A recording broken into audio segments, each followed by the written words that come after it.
We're tracking today, Minnesotans getting a better idea of who's going to be on the ballots this November. Yeah, the GOP and DFL convention's happening right now, and we have team coverage for you tonight.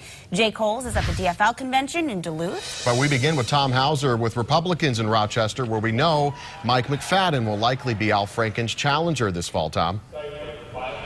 Yes, and even as we speak, they are now releasing the first ballot results in the governor's race. Unfortunately, I'm not able to hear them right now because I'm live on the air with you. We will try to pass those along as soon as we can.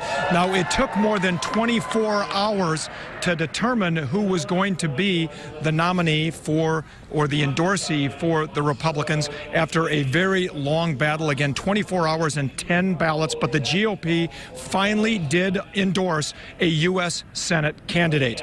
Now, the battle eventually came down to just Mike McFadden and Chris Dahlberg. Dahlberg had at least a share of the lead through 8 ballots, but on the 9th ballot, McFadden took his first lead, and he eventually got over the 60% mark on the 10th ballot that gave him the endorsement, and shortly after that, Chris Dahlberg conceded. It's been a great honor to be here, and let's go on to win and defeat Al Franken. Let's go on to defeat Governor Dayton this fall. We're going to do it. We're going to get together, right? All right, on to victory. Yay! And again, Chris Dahlberg had said he would abide by the endorsement and not run in a primary, so he threw his support behind Mike McFadden. McFadden then celebrated on stage with his wife and 6 kids and his mother, and he said he's looking forward to the general election campaign against Al Franken. I look forward to taking the fight to Al Franken.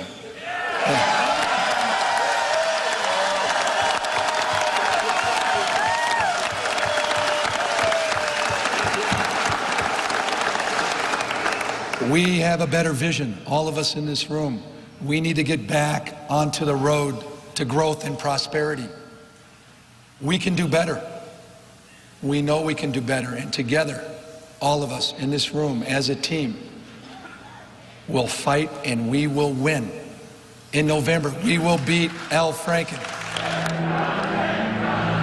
Now, you could probably tell that Mike McFadden was a bit more subdued than you'd expect. Well, he was very hoarse from a battle that went until 2 o'clock in the morning and then resumed again very early today. And then finally, early this afternoon, he was chosen to be the endorsed candidate for the Republicans. Now, we did just get results on the first ballot in the governor's race, and Jeff Johnson is in the lead, but barely.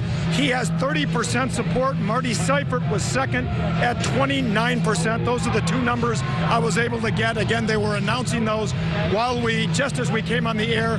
We will get more of those results and, of course, have an update tonight at 6 o'clock. Live in Rochester, Tom Hauser, 5 Eyewitness News. Tom, thank you. 2 Republican candidates for governor opted to head straight for the primary in August.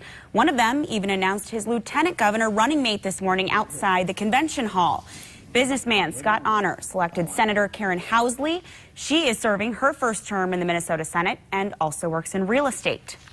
In addition to being a successful businesswoman, she's a wife, a mom, and actively involved in her community.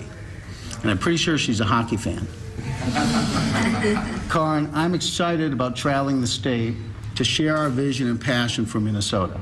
He has a plan that will keep jobs in Minnesota and grow jobs in Minnesota. Scott Honor has a plan that will educate the kids in Minnesota, the best in the country. And Scott Honor's health care plan, we can keep our doctor. And the Housley name is well known here in Minnesota. Her husband, Phil Housley, is a Hall of Fame hockey player and coached in the NHL last season. The other GOP candidate going right to the primary is Kurt Zellers, a former Speaker of the House. He showed up at the convention but did not enter his name for the endorsement.